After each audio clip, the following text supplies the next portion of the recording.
and this is Justice Pending. Before we get started, I'm excited to share something new. I'm launching a monthly, in-person, live on the road Texas Justice Tour featuring Justice Pending, where I'll take you deeper into the cases that keep me up at night, including missing persons, unsolved murders, and cold cases still waiting for answers. Each month, I'll be joined by a co-host. Check out show dates and locations in the link in the description, and I hope to see you at the show. This is a Rogue Media Network podcast. Do you ever have a story that you just can't get out of your head? One that you play the details of over and over with your friends? Well, you've come to the right place. I'm Claire. And I'm Susan. And this is Justice Pending, a weekly true crime podcast where we discuss tantalizing crimes with more questions than answers. Hey, welcome back everyone to Justice Pending. Before we get started with a big case this week, we have to talk about something personal. The true crime show that we've spent years developing together is finally out now. Yes! Killer Confessions, Claire. I'm so thrilled that this became a reality, mostly for you, you've had this idea for like a decade at this point, right? I mean, it's crazy. It's kind of crazy. Yeah, I had to do the math, Susan. The show is called Killer Confessions: Case Files of a Texas Ranger. It is streaming now on HBO Max, and I've been dreaming and scheming and working on this for 7 years, Susan. Yeah, I know. And it's amazing how good things come to those who wait. And here we are, and it's out now. And I know you worked so hard on it. So I am thrilled. Yes, so Killer Confessions tracks the incredible career of Texas Ranger James Holland, who has a unique brand of interrogation tactics. If you've read my book, Killer Story, then you know the genesis of this show was my 2019 story on 60 Minutes called The Ranger and the Serial Killer. That's right. And that serial killer was none other than Samuel Little, the most prolific killer that we know of in our lifetime. And it's, he had murders all over the country, but specifically in California is what put him away in jail. And you were a big part of that. And there's actually a very strange connection here that we'll circle back to later in this episode. So we'll put a pin in that for now. Yes, it is so crazy how everything is connected in the true crime world, Susan. It really is. I was listening to another podcast earlier in the week and my jaw dropped and I called you and, the rest will be history there when we talk about it. But yes, it is all connected. Crazy.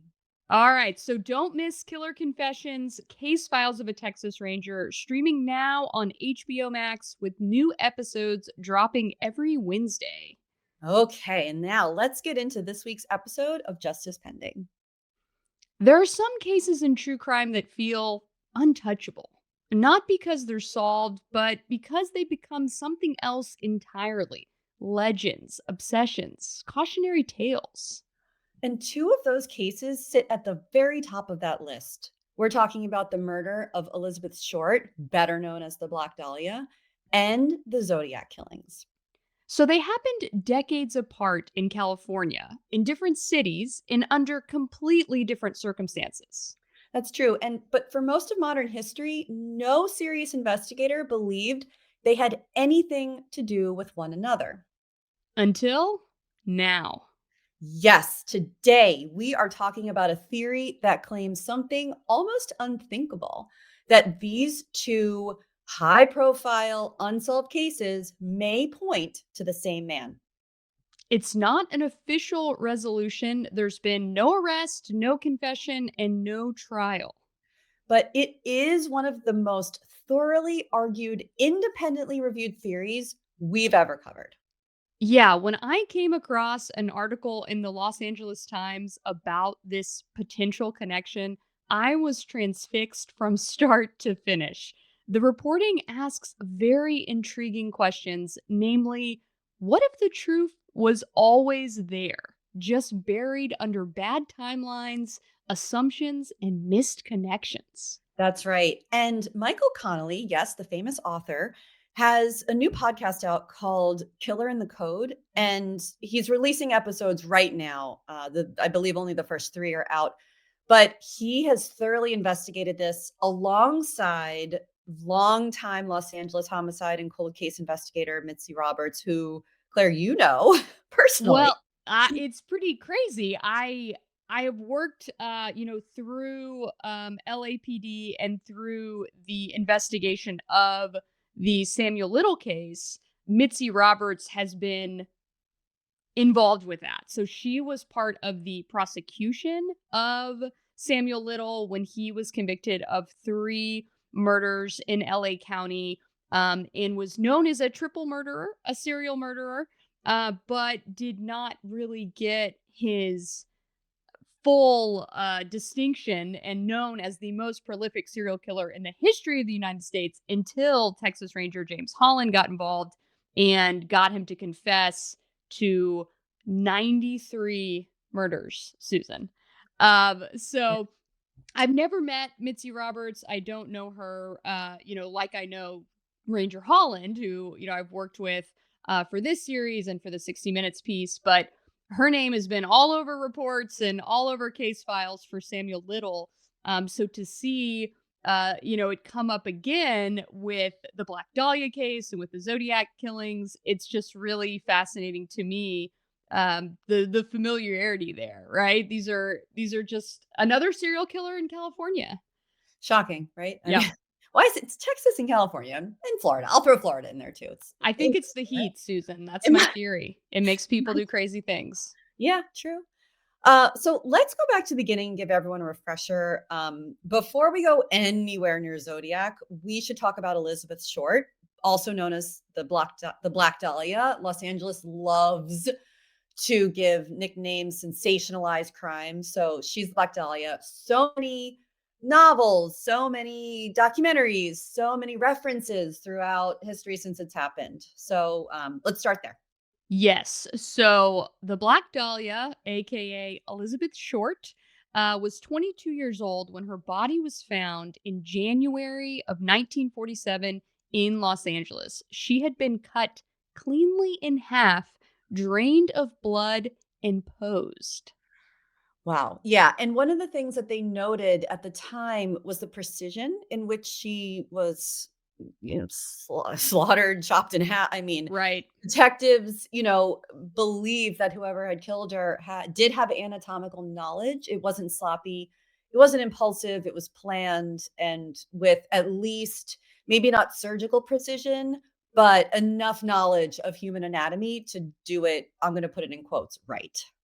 Yes. So everyone was completely shocked and horrified by this, as anyone would be, to Yeah. find a torso, drained of blood and posed in the middle of, a city. This is not how life is supposed to go, and it's certainly not how life is supposed to end. And so the case became a spectacle. There were headlines in every paper around the world.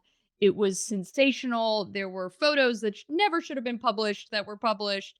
It has just become one of the most infamous unsolved murders in the history of society. So this nickname, the Black Dahlia, there was a popular movie called The Blue Dahlia that came out the year before, and it was said that Elizabeth Short loved to wear black, like she was always wearing black clothing, and so it kind of became this name that she didn't have when she was alive. She wasn't known as the Black Dahlia, but with her death, she became the Black Dahlia. And it's even what like the FBI refers to the case as the Black Dahlia murder. And it's one of those monikers that really stuck with the case and took on a life of its own.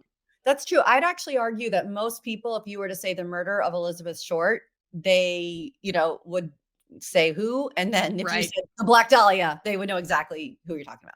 Oh, yeah. I mean, the name really is catchy and it helped it stay in the press, right? Which, Yeah. of course, was always trying to identify a suspect. And there were actually endless suspects at the time. There were actors, doctors, gangsters, directors, serial killers retrofitted into the story decades later. I mean, this was just so high profile. Yes. And early on, Susan, very early, there was one suspect who stood out for reasons that had nothing to do with a Hollywood fantasy or any sensationalism. It's really police work 101. That's right. And his name was the alliterative Marvin Margolis. So Marvin was 21 years old. He was a USC pre-med student, a World War II Navy corpsman who had seen extensive battlefield trauma.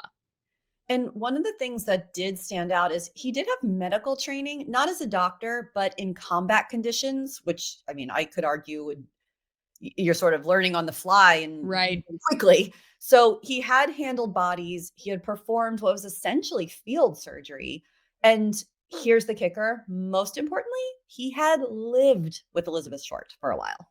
Yes, so he is the closest person to her, literally living in the same apartment, not briefly, not casually. It wasn't like he was a roommate. They actually had a romantic relationship. The district attorney at the time said that Marvin was Elizabeth's boyfriend and they had lived together. It was estimated to be about 2 weeks in the months before she was murdered. So this was a recent relationship. It was. And, you always look at the boyfriend, you always look Yep. at the husband. Marvin initially lied about how well he knew her. He actually said he didn't know her at all when first And questioned. such a red flag, Susan. Yeah, it Be- really is. Please don't lie, people. yes. So the idea that if you have nothing to hide, if there's no reason to lie about it, why would you not admit that you had dated? Like, That's why would you try to keep that? Why would you not say that you'd lived together? well, So later, he did admit the truth. He told authorities they had dated, but by then, the police, had already started looking at other suspects and Marvin was distancing himself from the investigation in a very real way. yeah, physically, he Yeah. moved to Chicago. He changed his name.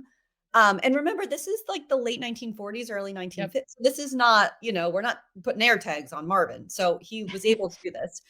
So, it just worked to his advantage. Yeah, the idea that back in the 1950s you could just change your name and move to a different state and it would be like a needle in a haystack. It Mhm. seems quaint, doesn't it, Susan? It really does. But here's something actually to pinpoint. He was never definitively cleared.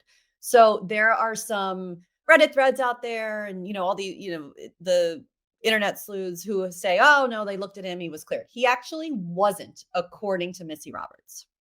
Right, but he was deprioritized. Correct. It was not like he was public enemy number 1, his face wasn't on flyers, they weren't really looking for him, and that is because investigators had developed a theory that Elizabeth Short had been kidnapped and held for days before she was killed. And yeah, later evidence then suggested that the timeline may have been wrong, meaning Marvin's alibi may have been built on a false assumption. Right, but by the time that became clear, he was already in the wind. Yeah. So fast forward more than 20 years. Let's get into the Zodiac part of this. Yep. So now we're in Northern California. It's the late 1960s, and there is a killer calling himself Zodiac who is terrorizing the Bay Area. This is one of my favorite movies, Yeah, Zodiac. it is. I It just is a think good it one. does it recounts it so well. If you haven't seen this, please, please go see it. Robert Downey Jr., incredible. This spree consisted of 5 confirmed murders, letters, really interesting letters sent to Yes. newspapers, ciphers meant to taunt police and the public, really flaunting a high level of intelligence. Yeah, so there's one cipher in particular that became infamous, the so-called Z13. That is right. 13 characters preceded by the phrase, "My name is." And theoretically, those 13 letters would be his name identifying him. Just unbelievably bold to Oh, think that yeah. you would actually put your name encoded Uh-huh. in a letter to the media and to the police. Uh-huh. And for decades, every serious attempt to solve this failed. That's right. Until many, many, many years later, an unlikely person stepped in. Yeah, so there's this code breaker. He's not a cop, he's not a private investigator, he's not even a career academic. He's just an average type guy, average looking guy that is obviously anything but. Why don't you tell us about him, Susan? Yes. So this it really going back to Michael Connolly's latest podcast, you can go into way more detail, but Yeah. his name is Alex Baber. He is a self-taught code breaker who became obsessed with the Zodiac cipher. He is of genius level intelligence. And he believes he cracked the code on and accidentally linked the two murders, It's the two cases. it's so incredible that he doesn't have, like, this formal training, but the idea that he's self-taught Yeah. is so fascinating, and he's been using AI, Uh-huh. he's been using massive data sets and generating tens of millions of possible names. I mean, really putting all all his effort into running down what could this possibly mean. My name is there's 13 combinations. What could it be? That's right. And he did. He got down to, tens of millions and kept Yep. going. And he cross-referenced those names against military records, census data, anything he could find in the public record of names to narrow the field. And so he says it took about 9 months until he arrived at one answer. Marvin Merrill. Yeah. So that's not Marvin Margolis, but it happens to be the alias that he had used for decades after leaving Los Angeles. That's the name he went by in the months after the Black Dahlia murder. Yeah, I mean, pretty bold not to even change your first name, Yeah. right? Although I guess, maybe that's smart because you might not respond to a new first name, but still. I mean, the idea that it's the same initial, Yeah, yeah, yeah. that's Yeah. that's like the bare minimum of anonymity. If you can even call it that. I mean, it's so similar. MM. Yeah, I mean, maybe he had some monogrammed items he wanted to hang on to. I'm not, there might be a reason, but I mean, even if I'm so. changing my name, I'm going all out. I'm gonna be like Esmeralda Adams or Right. something. I'm not gonna be on the same planet as my real name. Yeah, I think it was still a flex. I think he was taunting authorities, dangling a little carrot in Yeah. case, that kind of thing. He clearly also had above average intelligence or, to be able to manipulate people with the cipher. And he was clearly bold and clearly he wanted to remain in a power position. Yeah, I mean, it almost sounds too good to be true that one person could be responsible for two very high profile unsolved murders. I mean, it's a series of crimes with Zodiac. So, Yeah. it's is it too good to be true, Susan? I know. Well, here's where the skepticism matters and comes in. I mean, the two cases are certainly not the same MO, not the same murder weapon. I mean, Right. there's a lot of differences. So it is smart to be a little skeptical about this. I mean, plenty of people have claimed that they've solved the Zodiac killings before. Yeah, there was, I believe, a son, right, who said, "Oh, my dad did it, and here's Yep. why." And it was like everyone, even I think Michael Connolly himself had written the forward of the book and then later regretted it when he realized that there was some flaws in the son's conclusion. So Yeah. people have gotten very close and people have been convinced before. Yeah. So, you know, Baber didn't stop at his own conclusion and say, "Aha, I solve it, believe me." Yeah. he took his work to every expert he could. Yeah, I respect that. Like Yeah. he was like, test this. Am I right? Do Yep. you find fault with this? And so there's been, former NSA cryptographers who've reviewed his solution. They independently verified his methodology. And, they actually found something else. Yeah, this is creepy. I don't personally know how ciphers work or Yeah. how they're provoked, I guess, in the system, but he does, and that's what's important here. And he claims, and it appears to be, that the cipher is keyed using the word Elizabeth. Elizabeth, of The all I mean, names. Elizabeth Short, arguably, I'm gonna go out on a limb and say if this is true and it's Marvin, that was his first murder. Let's see. But Yeah. Elizabeth seemed to be really significant to him. I mean, this is just an incredible twist and a decades long high risk game that Marvin was playing. If this proves to be true, it really seems like he was, dare I say, enjoying this, Susan? Oh, I think that that's Yeah. what they do, these very highly intelligent serial killers. I think that's what they do. So the other part of this is that, Baber so let's back up. Marvin went on to have like 4 children, or maybe even more. I forget how Yeah. many. And Baber went to his son, one of his sons. And I think it was under the guise of I'm reporting on, the war and your father's name Mhm. came up and blah blah. And so pretty quickly after agreeing to meet with him, he said, I'm actually not here about the war. I'm here about these 2 killings and this cipher in particular. And, back then, yes, there were typewriters, but this guy used his own handwriting. The killer used his own handwriting to send in the ciphers. And so he showed it to the son, and the son was like, yeah, that's my dad's handwriting. Yes. Like he identified it. So, Unbelievable. yeah. And in that same conversation, not this was totally unexpected. Another piece of evidence, a super unsettling piece of evidence came to light.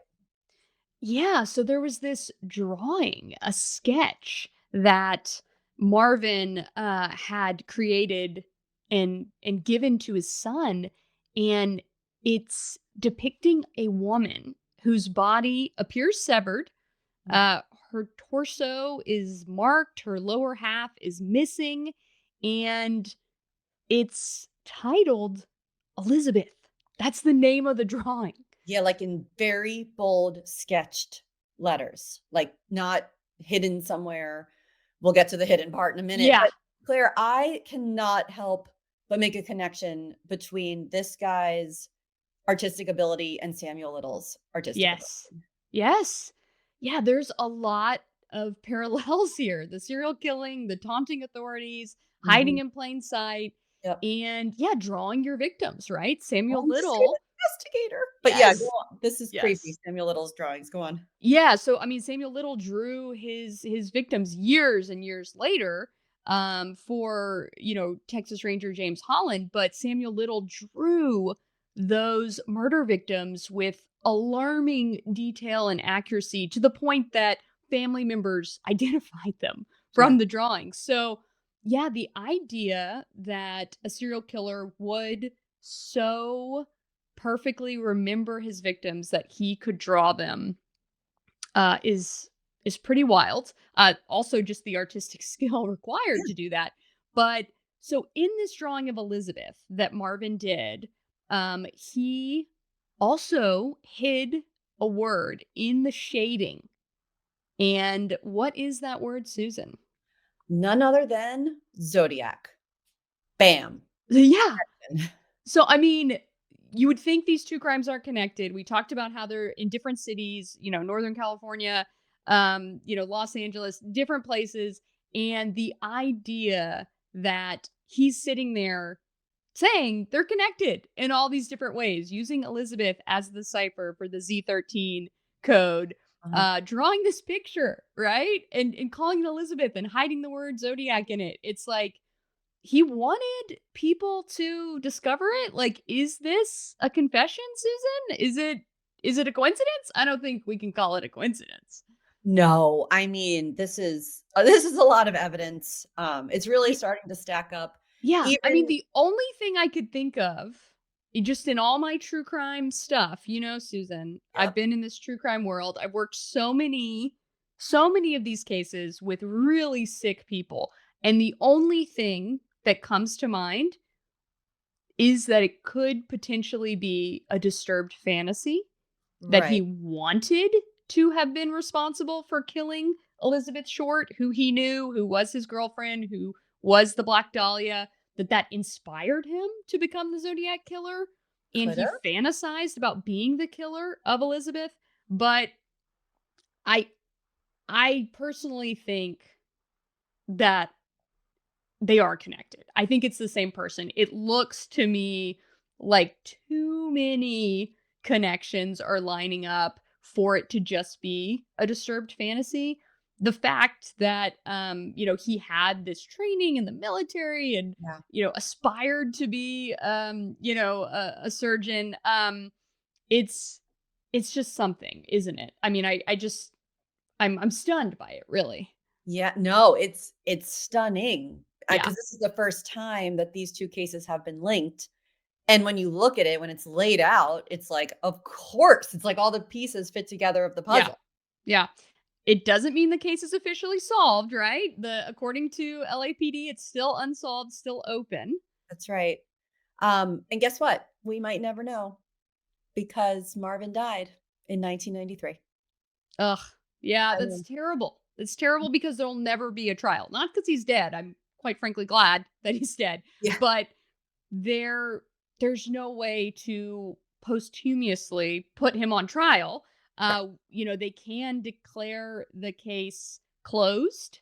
I've right. seen that happen before where they say we're officially closing this case. But again, that hasn't happened. And, they don't have any physical evidence other than, the drawings, which Yeah, are physically exist, right? But or the drawing, I should say, but it's not like they have DNA, right? right. Exactly. I mean, citizen sleuths all over Yeah. are really impressing people, and I think, with AI and this guy's ability to devise his own code and quickly go through names and, Yeah. Alex Bieber, and he just seems so brilliant, and he does solve other cases. It's not, he is obsessed with this one Yeah. from the looks of it, but also, does solve cases. So it just seems like it just really makes a whole lot of sense, and I think a lot of the investigators that have worked on the case, have been assigned to the cold cases, agree, which that to me is the most impactful. Yeah, I mean, it's really impressive what he was able to put together and connect. And I just applaud his effort Yeah, and his absolute dedication to this and the idea that AI here was instrumental in allowing him to do this really great work, code breaking work. And as someone who now teaches, I teach college journalism classes and writing classes at Baylor, and I've seen some really bad uses of AI, Susan. it's yeah, Uh, but this is an excellent use of AI. This is the way to do it. it is, and I will say again, there are a lot of details we didn't cover here in how he got to the Yeah. conclusions. You can hear from him himself. There, go listen to that podcast, Killer in the Code. It is very well done, and continues to release episodes. So I, for one, will stay tuned and intrigued by this case. I think a lot of people too will just really want, it's clarity. It's not about closure at this point. Yeah, I mean, Elizabeth Short never got justice in her lifetime. Her loved ones did not know what happened to her.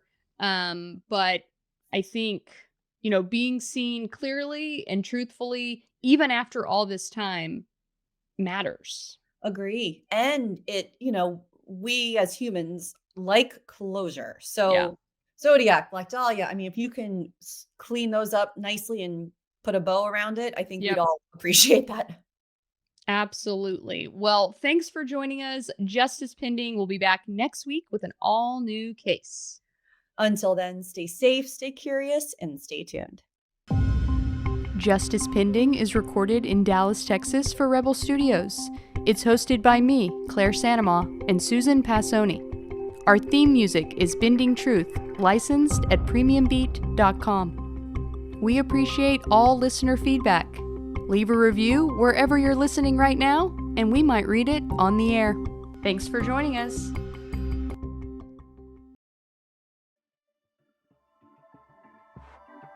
This has been a Rogue Media Network production.